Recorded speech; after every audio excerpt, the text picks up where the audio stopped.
Hindi dahil wala akong pake, kundi dahil dumating ako sa puntong kailangan ko nang piliin ang sarili ko. Hindi madaling talikuran ng mga bagay na minsan naging mahalaga, pero hindi rin tama na manatili kung ang kapalit nito ay unti-unting pagkapagod at pagkawala ng sarili.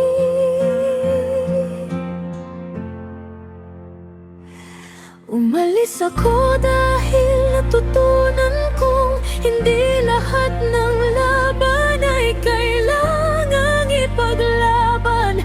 May mga pagkakataon na ang pinakamalakas na hakbang ay ang magdesisyon na bumiti.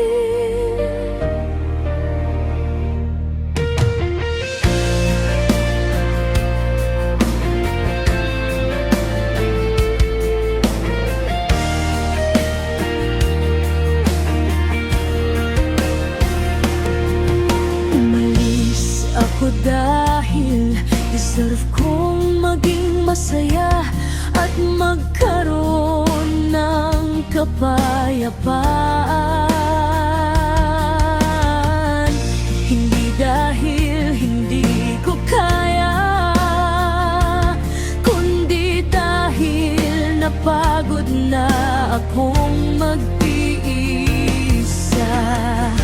Mga bagay na hindi na tama sa pag-alis ko, dala ko ang lakas ng loob na magsimula muli, at ang tiwalang mas magandang naghihintay sa akin.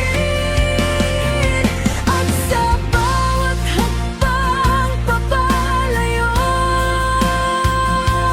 pinipili ko ang sarili ko. Ang kaligayahan, ang dignidad, at ang bagong simula.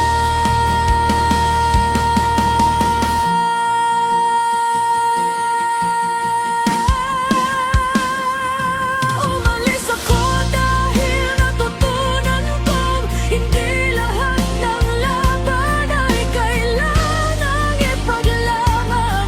May mga pagkakataon na ang pinakamalakas na hakbang ay ang magdesisyon na bumiti.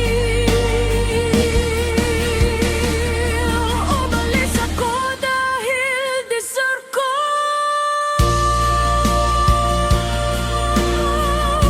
maging masaya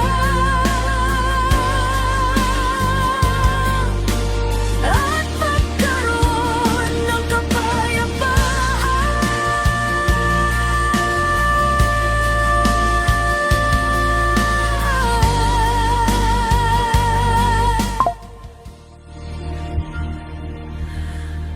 Hindi dahil hindi ko kaya,